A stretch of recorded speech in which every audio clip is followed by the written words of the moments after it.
It's officially baseball season, and the A's have made another trade. They moved AJ Puk to the Miami Marlins in exchange for former top prospect JJ Bleday. We're going to go into the trade itself, why it makes sense for the A's, what the A's thought process probably was, all on today's episode of Locked On A's. How's it going, A's fans? And welcome to episode 528 of the Locked On A's podcast, part of the Locked On Podcast Network, your team every day. I am your host, noted baseball fan Jason Burke, and on today's show, the A's made another trade. I have an idea, or I had an idea, of the top three biggest moves that the A's made this winter to get you guys ready for the season, and this one might have actually made the list, so might have to rewrite that one. But we're going to go into why the A's traded AJ Puk, what they're getting in JJ Bleday, the trade itself. We're going to go over all of the facets, who's benefiting the most from this trade. It's not either of these players, so I'm going to tell you guys all about that on today's show. But before we do, thank you so much for making Locked On A's your first listen of the day. We're free and available on all platforms, including on YouTube. If you're already on YouTube, go ahead and hit subscribe because we're trying to get to 1,000 subs by opening day. We're getting very close. We're at 808, I think, right now. So that you guys are doing great. And if you're already subscribed, go ahead and leave us a comment down below because that helps the YouTube algorithm find other A's fans like yourself that may also enjoy listening to this podcast. So go do that if you're on YouTube. If you're on the audio platforms, that's great as well. Just give us a little thumbs up or a like or a comment or do one of those things that also helps out the podcast. It's very helpful in growing Locked On A's, and it's very much appreciated by Jason B.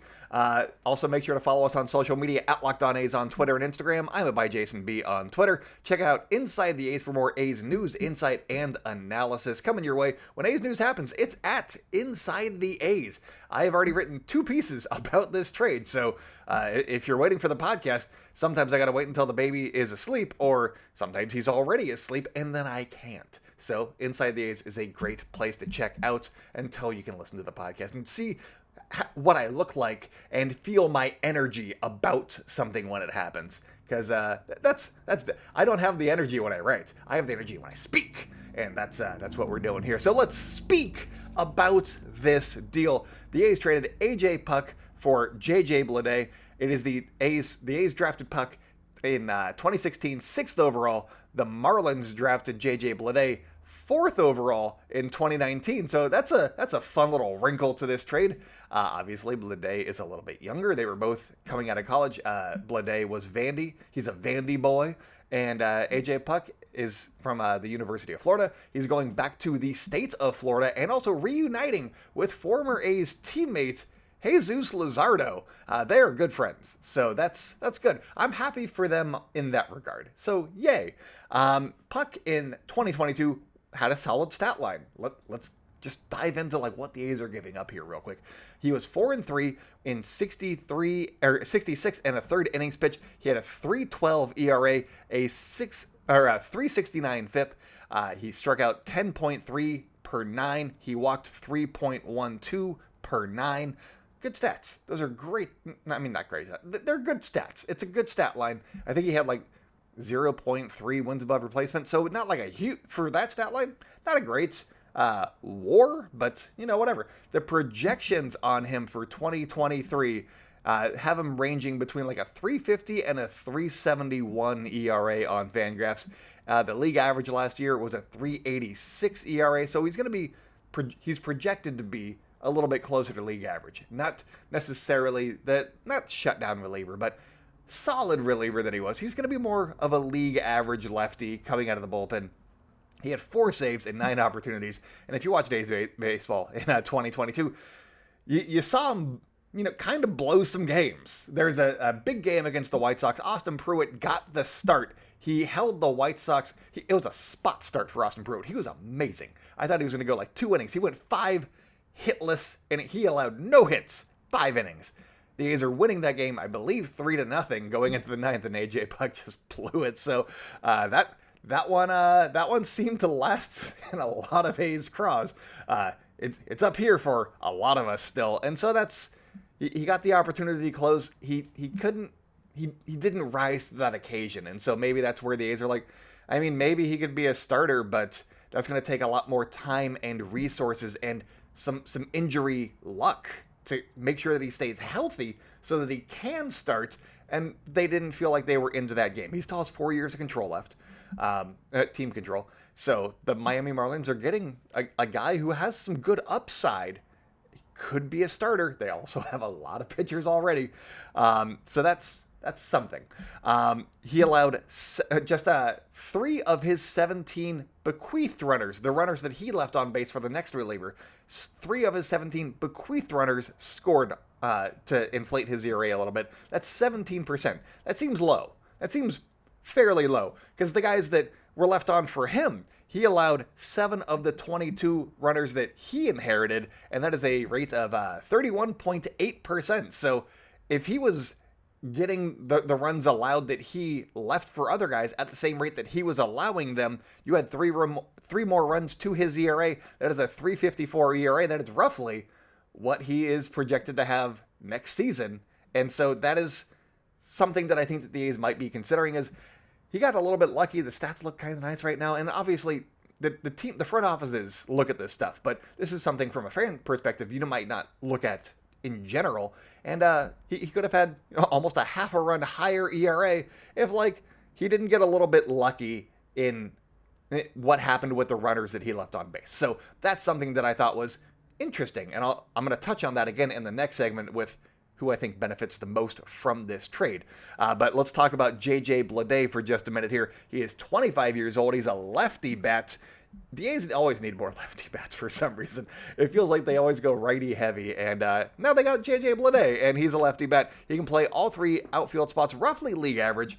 I think he was a little bit below league average in center and in left, but he had 0 outs above average on Baseball Savant in right field, but he also played right field the least. So he plays them roughly league average, maybe a little bit below, but still a young guy, still learning. He hasn't been in pro ball terribly long. He was drafted in 2019, and then he played 38 games, I believe, in high A, and then 2020 was a lost season for all minor leaguers, and so he didn't play there. And then he was just shipped up to Double-A for his first full professional season, and he did okay.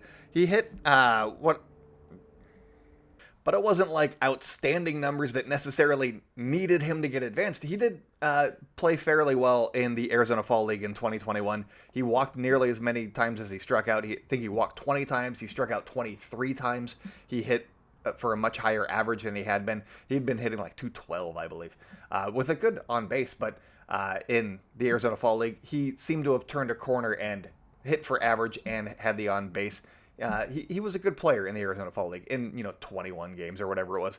But so they moved him up to AAA. He got 85 games in AAA last year. He hit 229, but he had a 365 on base and an 835 OPS. He had 20 home runs in 85 games.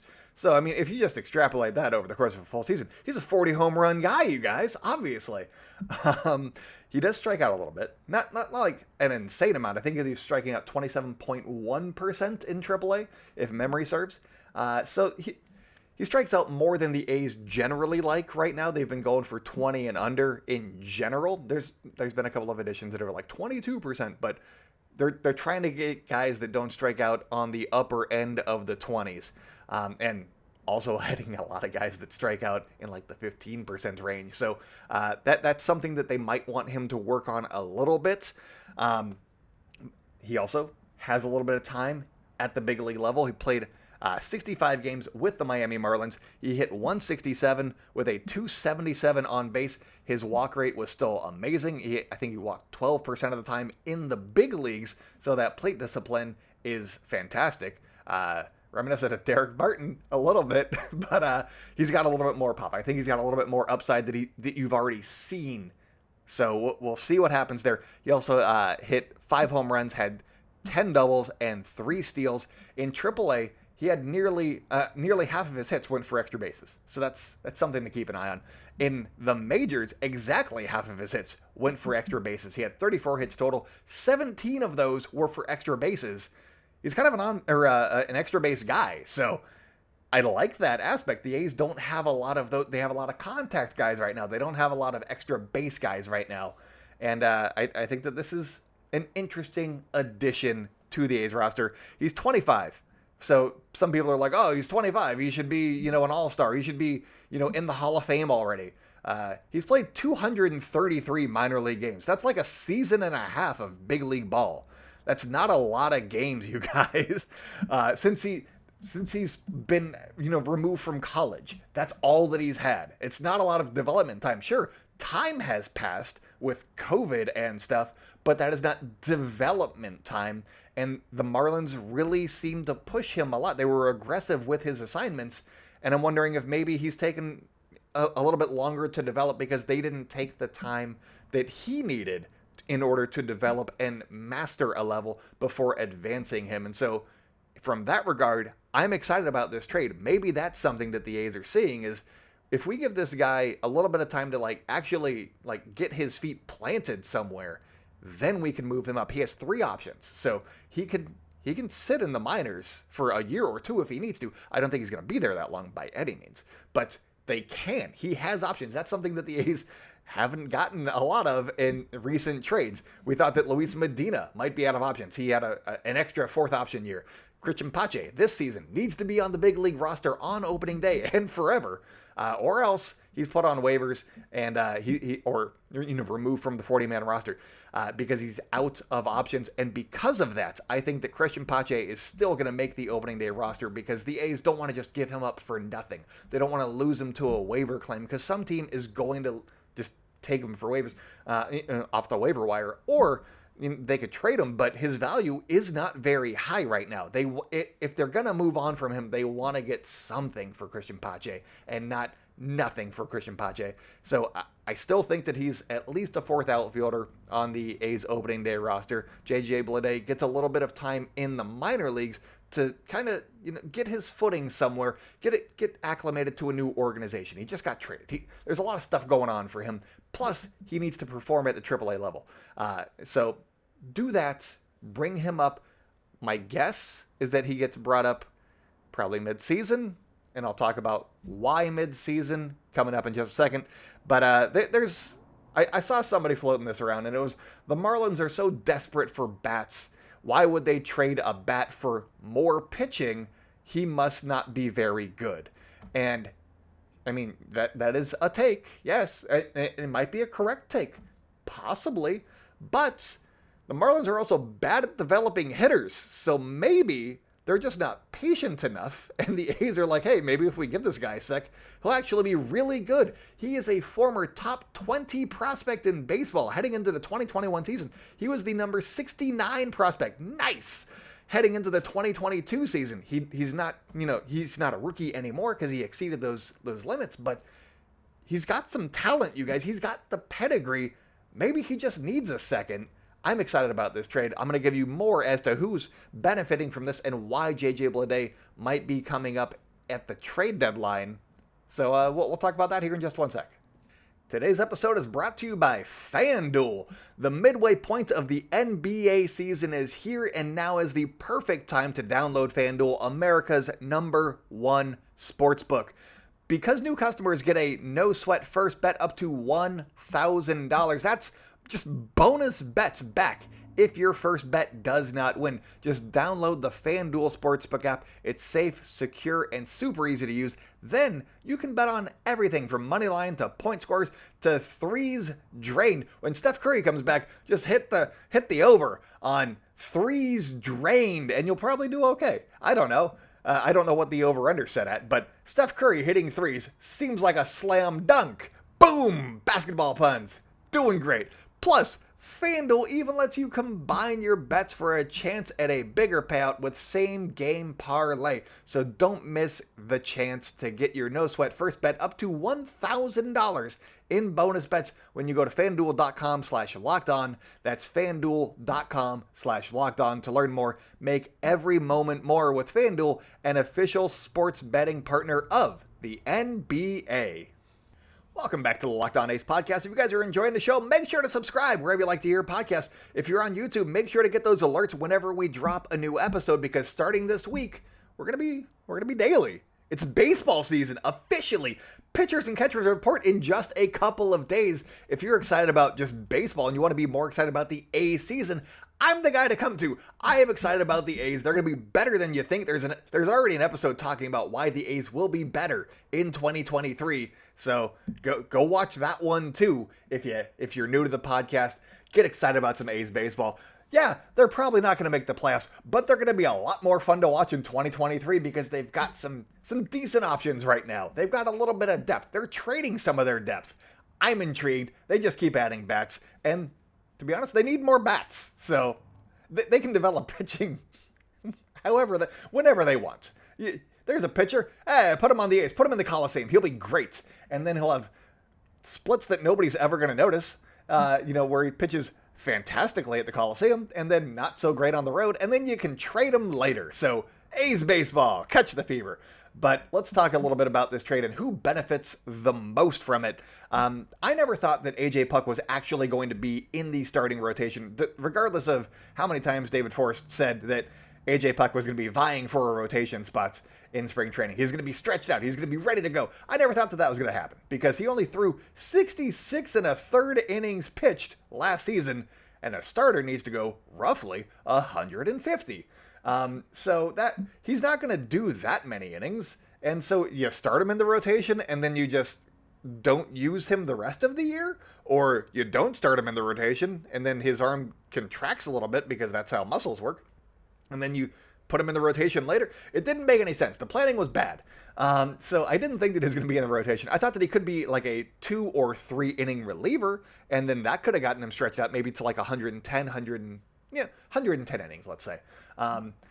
And he could have been stretched out for 2024. I could have seen that being the plan, but apparently none of it matters anymore because he's going to the Marlins to hang out with Jesus Luzardo, best friends forever.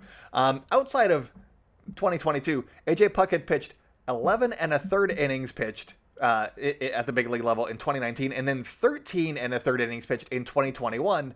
And 2022 was the first time since 2017 that he had thrown more than 50 innings cumulative across all levels. So, yeah, I think that it's okay that you trade AJ Puk with all of that injury risk.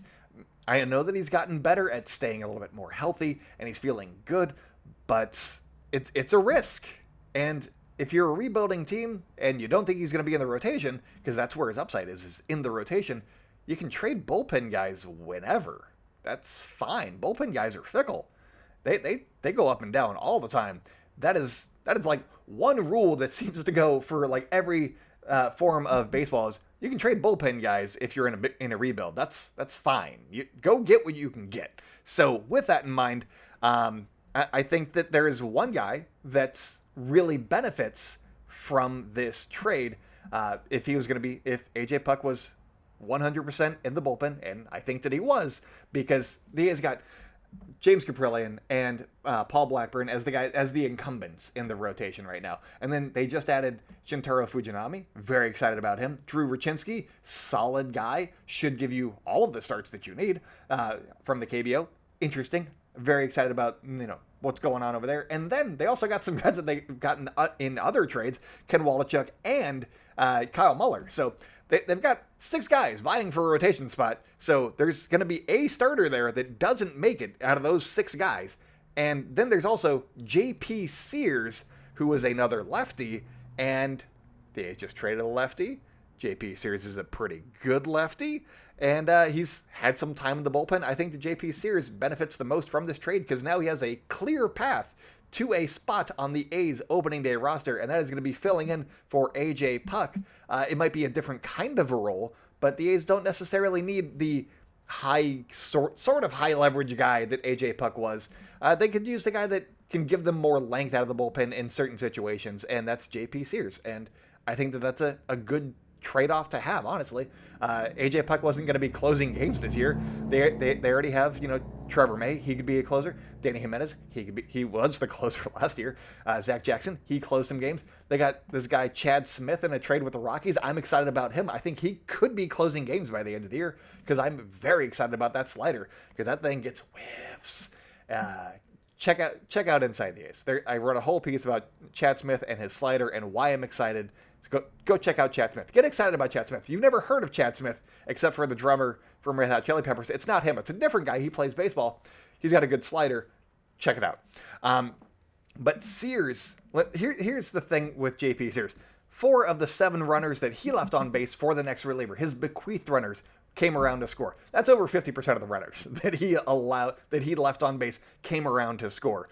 If you lower that to the rate that AJ Puk had, you take 3 runs out of his ERA, he has a 3.47 ERA, which is actually lower than the ERA that AJ Puk had last year. So there's that. He also totaled over 100 innings last year and the year before that. So he's already stretched out. He can be a spot starter if you need him to. He's pitched well in relief. I believe he had a 2.60 ERA in relief in, like 17 innings.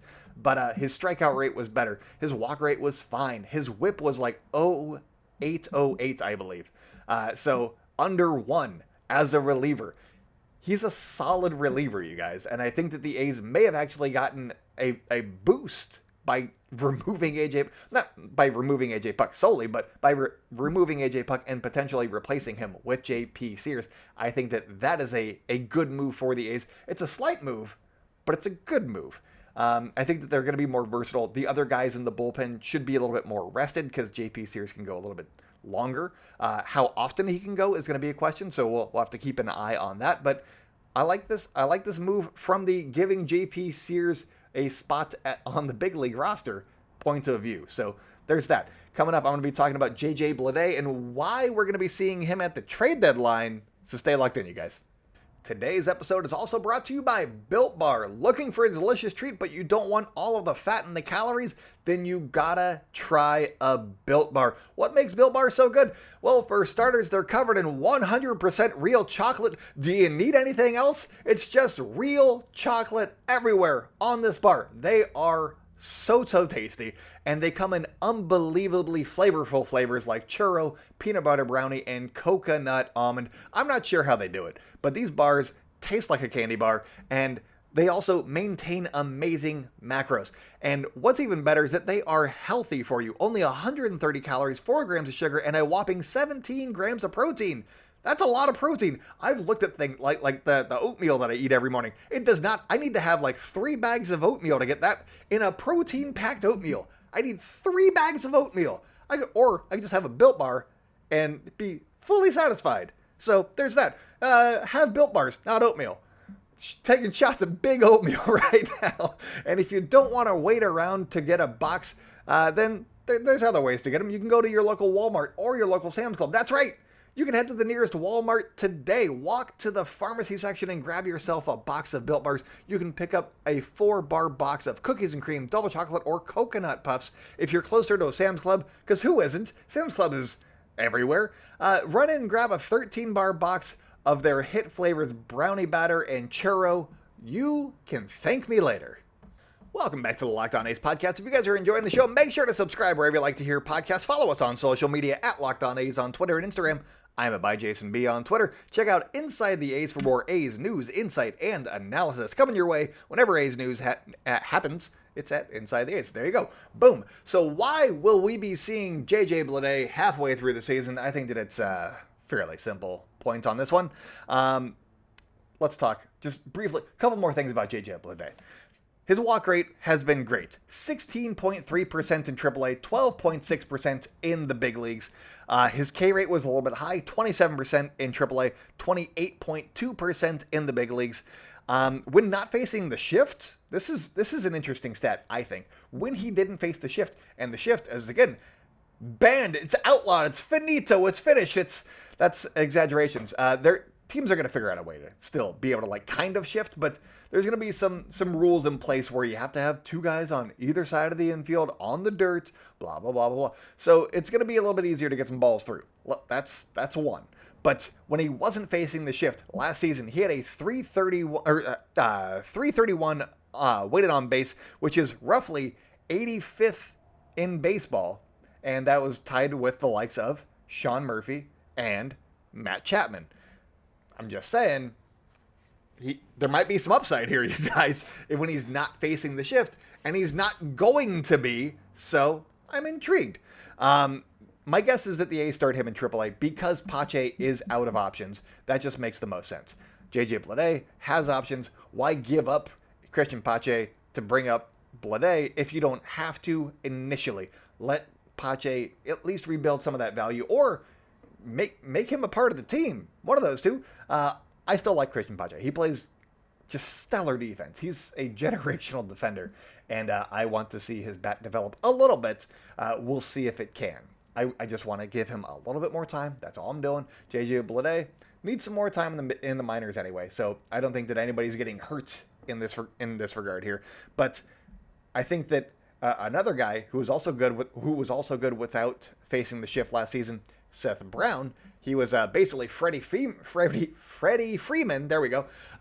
When he did not face the shift last season, I think that the A's are holding on to him to see how he does while not facing the shift and try to really skyrocket his value heading into the trade deadline, because he had a fantastic second half of the season. I believe he was 40% above league average with the bat. It's pretty good. I think that there's some upside there still left on Seth Brown. He's already 30 years old though, so is he a part of the next A's run? I don't know. He's got years of control left, so there's that. But the A's are already trading guys that are younger than Seth Brown, so I don't think that is far-fetched to trade Seth Brown.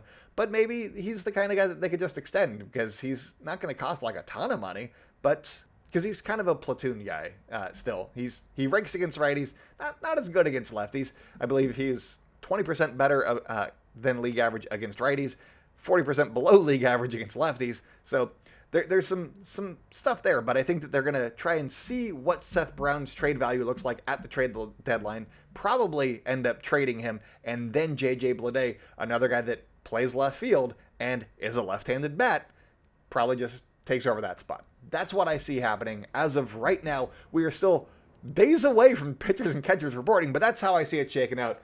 Clip the audio. Let me know if I'm right. In, I don't know, 5 months? 5-ish months. Hit me back. Let me know. Also, I've seen some people be like, this is a trade for a mediocre player for a mediocre player. Whatever. Who cares? Sure, I guess. I mean, league average relievers are important to teams if you're trying to contend. The A's aren't necessarily, but JJ Bleday could be a decent player. He could be an all-star, especially on the A's, because you only have to be the best player on the A's, and the A's, they got some talent. They got talent. I'm excited about the A's. They have a lot of guys that could really come up and have an amazing season, catch lightning in a bottle, do some great things, and then they'll be on a different trajectory. But as of right now, you're like, Esteury Ruiz, he could be really good. Nick Allen, if he figures out the bat, he could be really good. There's a bunch of guys. Kevin Smith. I still like Kevin Smith, even though he struggled. I think that he'd be a great platoon guy to have. There's a bunch of guys. Ryan Noda what's he about? He's got a similar profile. He walks a lot. His batting average has been a little bit higher. He's got some pop, but similar profile to JJ Bleday.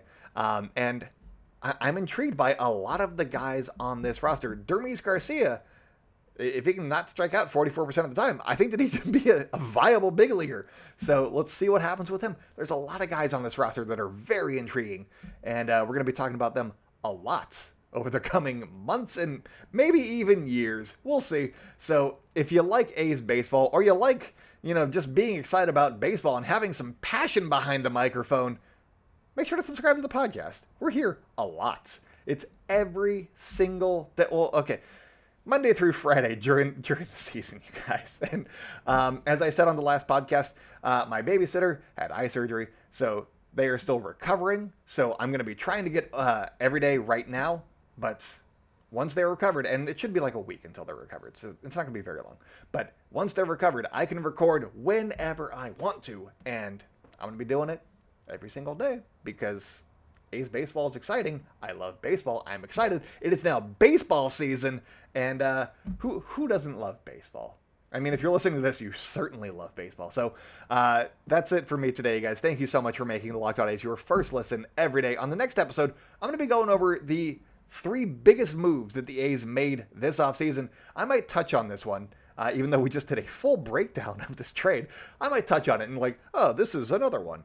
But the most impactful moves that the A's have made this offseason, we're going to go over all of those on the next episode of Locked On A's. For your second listen, go check out Locked On MLB Prospects, because host Lindsey Crosby is a prospect encyclopedia, and he's going deep on the MLB stars of tomorrow. The A's got some prospects, so go check out Lindsey Crosby and see what he thinks about them. Locked On MLB Prospects is available for free wherever you get your podcast, so go check him out and go have some fun. I'm recording this before the Super Bowl. I don't know who's going to win. Go Eagles, I guess. I don't care who wins. I just want a good game and some good commercials, and I want Rihanna to sing the crap out of a bunch of songs. So that's what I'm looking forward to. Let me know if that happened down in the comments. But that is all that I got for you guys today. So until next time, go out and celebrate good times, A's fans, and I will talk at you tomorrow.